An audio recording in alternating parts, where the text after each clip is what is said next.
Baik, kita mulai belajar. Ini malam hari ini kita belajar hedonisme. Ini rasanya istilah ini istilah yang kesannya agak negatif. Kalau teman-teman disebut hedon kan rasanya, apa iya Pak saya itu? Padahal mungkin ya hedon, gaya hidup teman-teman. Apa hedon itu mesti matre, mesti yang sifatnya hura-hura, foya-foya apa itu atau seperti apa? Malam hari ini kita belajar ya.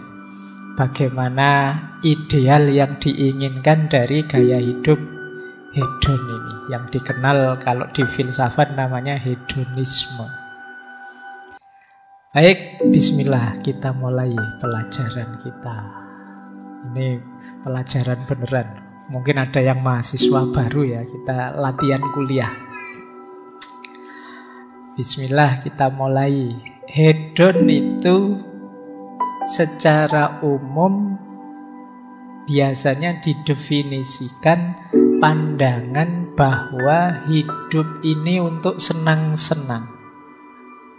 Jadi pandangan bahwa nilai yang namanya kesenangan itu yang paling penting dalam hidup ini. Jadi kalau ada orang bilang misalnya, urip pisan kok sumpek, yuk seneng-seneng yuk. Itu sebenarnya ideologi semacam ini. Jadi alasannya itu disebut hedonisme itu. Kata-kata hedonisme itu ya dari bahasa Yunani, hedonismos, yang akar katanya hedon. Itu kesenangan. Jadi seorang hedonis itu orang yang hidup pokoknya nyari seneng saja, tidak mau tidak seneng. Nah, dan itu nanti luas definisinya. Tidak sesederhana kita mendefinisikan bahwa ini hanya orang yang ingin foya-foya saja. Apa ada orang itu yang tidak ingin senang hidupnya?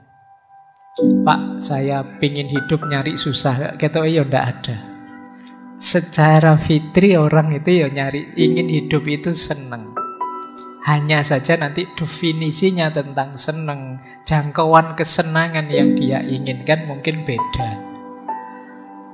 Jadi itu akar katanya. Nanti ada lawan katanya. Kalau hedonisme itu lawan katanya hedonfobia.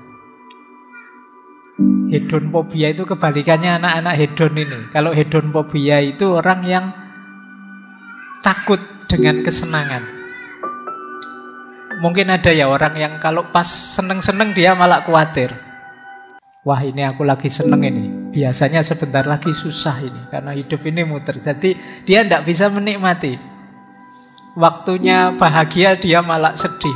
Kenapa kok sedih?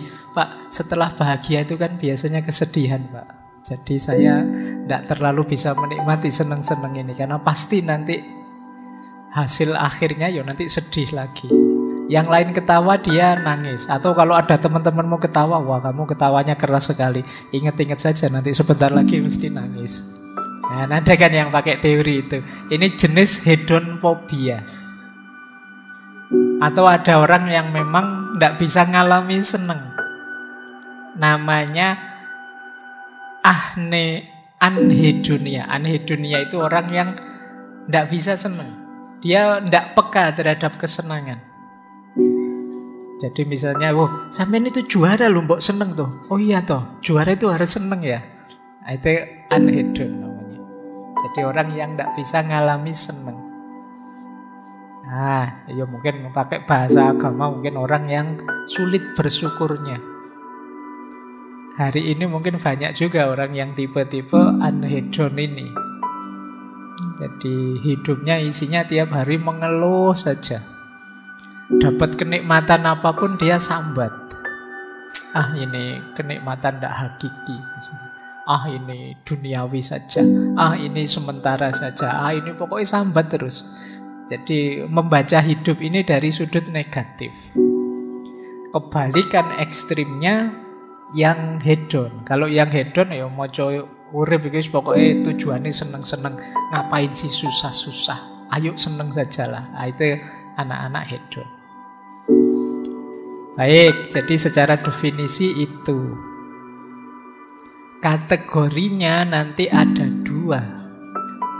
Ada namanya hedonisme psikologis, ada namanya hedonisme etis. Jadi hedonisme psikologis itu punya pandangan bahwa yang mendorong manusia melakukan apapun ada dua sebenarnya. Ingin mencari kesenangan dan menghindari ndak enak, ndak nyaman. Sebenarnya cuma itu. Teman-teman malam hari ini hadir di kajian ini, itu kan ingin mencari yang teman-teman inginkan dan membayangkan kalau sudah hadir di sini terus senang. Jadi yang menggerakkan itu selalu saja kata hedonisme psikologis itu motif ingin senang. Teman-teman melakukan apapun itu tujuannya pasti ingin senang. Atau menghindari susah, menghindari sulit. Nah, itu yang membuat nanti misalnya ada mahasiswa kok waktunya tugas presentasi kok tidak masuk. Nah, itu manusiawi. Kenapa? Dia menghindari sulit. Jadi ingin senang menghindari sulit. Wah, ini waktuku presentasi ini saatnya pamit ini. Pak, mohon maaf ada tabrakan Pak, kesulitan, ban saya bocor Pak dan lain sebagainya. Loh, itu fitrah sebenarnya, orang itu ingin menghindari sulit, menghindari tidak enak, menghindari tidak nyaman.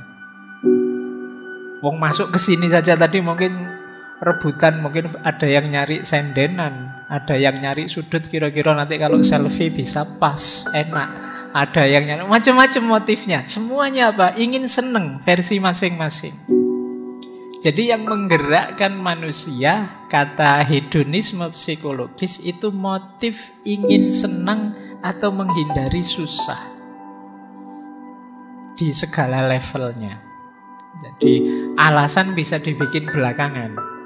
Kita bisa berlindung di balik aneka ragam dalil, aneka ragam argumen, tapi intinya kita nyari yang membuat kita senang, enak, nyaman, dan menghindar dari yang membuat kita tidak enak, sulit, susah.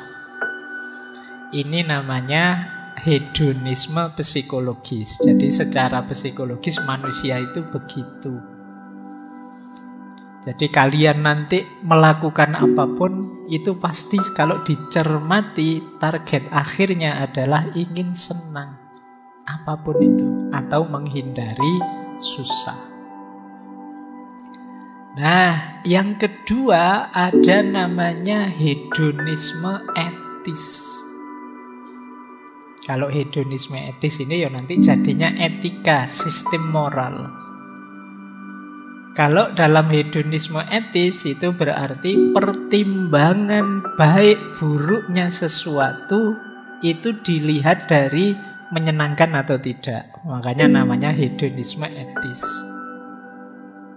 Jadi kok saya melakukan sesuatu yang membuatku sengsara, membuatku sulit. Nah, ini kalau pakai hedonisme etis itu masuk kategori perbuatan yang tidak etis. Jadi perbuatan etis itu ya perbuatan yang menyenangkan kita atau menjauhkan kita dari rasa tidak enak, dari rasa sakit. Berarti apa? Lakukanlah segala yang membuatmu senang dan jauhilah segala yang membuatmu susah. Itu saja rumusnya hedonisme etis. Jadi Pak, berarti orang tidak boleh sholat Pak, tidak zakat. Loh, zakat saja, sholat saja. Kalau itu membuatmu senang, lakukan itu. Rumusnya sebenarnya cuma itu.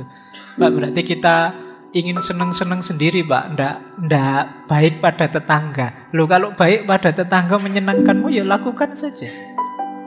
Orang itu nyari senang. Entah rumusnya apa, cari yang paling menyenangkanmu. Oh, itu nanti ini yang membuat nanti beda-beda, ada beda pandangan tentang yang namanya kesenangan. Tapi intinya lakukanlah yang membuatmu senang saja. Kalau kamu ingin bahagia, hindari yang membuatmu susah. Ini rumus dasar dari hedonisme etis. Nanti kata hedonisme etis itu segala perbuatan itu sebenarnya ada dua nilainya. Ada nilai intrinsik, ada nilai instrumental.